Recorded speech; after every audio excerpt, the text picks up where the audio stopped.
this year is really about like the year of just realizing stuff, and everyone around me, we're all just like realizing things. Why Kylie Jenner is facing a hostile legal battle. Have you ever had a boss who is a total nightmare? Most of us have a horrible boss story, but usually those stories involve someone stealing your yogurt from the office fridge. There's a new celebrity employment lawsuit in town, and it has landed squarely on the doorstep of the youngest Kardashian-Jenner sister. Kylie Jenner is being sued for a hostile work environment, and while the headlines are screaming her name, the actual details of the case are far more complicated than a simple diva narrative. Before you assume Kylie was personally throwing lip kits at people, there is a massive legal twist in this story that most people are missing. Do you know how someone can be sued for something they didn't actually do? When we see a headline like Kylie Jenner sued, our brains immediately go to a Devil Wears Prada scenario.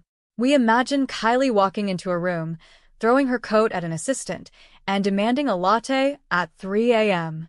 But according to legal experts analyzing the complaint, that isn't the case here at all. The lawsuit was filed by a former housekeeper. The allegations of severe harassment and a hostile work environment are not against Kylie personally. The plaintiff isn't claiming that Kylie was the one making demeaning comments or creating a toxic culture. Instead, the accusations are aimed at the supervisors who worked under Kylie's business umbrella. So, why is Kylie's name on the front of the lawsuit? It's a little thing called vicarious liability. Because Kylie owns the business and employs these supervisors, the buck stops with her. Legally speaking, if your managers are creating a nightmare for employees, the owner can be held responsible for the wrongdoing of their staff. It's an attention-grabbing headline for sure, but the reality is more about corporate structure than personal confrontation. If Kylie didn't personally do it, what exactly was happening behind those mansion gates that was so bad it required a lawyer?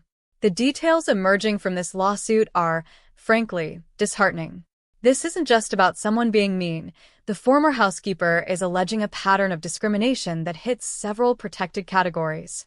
According to various reports, the plaintiff is alleging national origin discrimination. Comments were allegedly made regarding her origin from El Salvador. Religious discrimination. The lawsuit cites demeaning remarks about her Catholic faith. Immigration status. Her status was reportedly used as a point of contention or harassment. Disability discrimination. The employee claims that after taking a disability leave and returning to work, the hostile treatment didn't just continue, it intensified. It's the kind of environment that doesn't just make you want to quit. It makes you feel like you have no choice. This is what's known in the legal world as constructive discharge, where the environment is so toxic that any reasonable person would feel forced to resign. Whenever a Kardashian or a Jenner is sued, the public expects a massive, televised trial with enough drama to fill 3 seasons of a reality show. We want to see the depositions, the fashion, and the lawyer takes on TikTok. However, the reality of high-level employment law is often much quieter. Legal analysts following the case suggest that this is unlikely to become a landmark trial like Lively versus Wayfair. Instead, most celebrity employment disputes follow a very specific path: mediation. In mediation, both parties sit down with a neutral third party to try and reach a settlement. For a brand like Kylie's, a long, drawn-out public trial involving allegations of racial and religious discrimination is a nightmare for brand safety. It's much more likely that this will be resolved behind closed doors with a settlement agreement and a non-disclosure clause. But does a settlement actually solve the underlying problem of how employees are treated in celebrity businesses?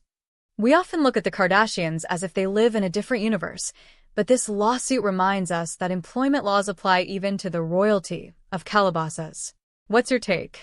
Do you think celebrity business owners should be held personally responsible for the actions of their managers? Or is it unfair to sue the person at the top for something they didn't personally say? Drop a comment below and let us know your thoughts. If you found this legal breakdown helpful, share this article with a friend who loves a good lawyer take or can't get enough of the Kardashian drama. Let's keep the conversation going. Okay, I just got to Palm Springs and I forgot my Cosmic 2.0, my new fragrance. So